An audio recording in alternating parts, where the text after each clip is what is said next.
Handang makipag-cooperate ang Philippine government kung sakaling maglabas ang International Criminal Court o Interpol ng arrest warrant laban kay Senador Bato de la Rosa.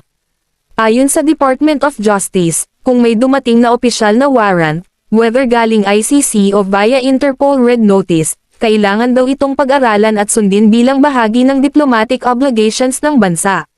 Sinabi ng ilang DOJ officials na pwedeng gawin ang extradition o surrender, depende sa magiging proseso.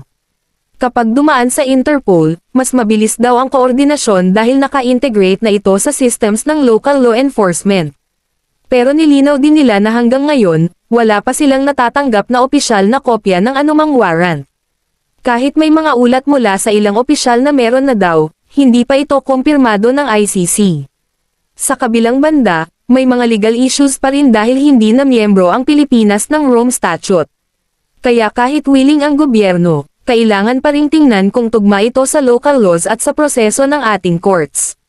Sa kabuuan, nagpapakita ang pahayag ng gobyerno ng Balancing Act, pagrespeto sa international commitments habang sinusunod ang sariling batas at sovereignty ng bansa. Ikaw kaibigan, payag ka bang maaresto si Senador de la Rosa kapag may warrant of arrest na?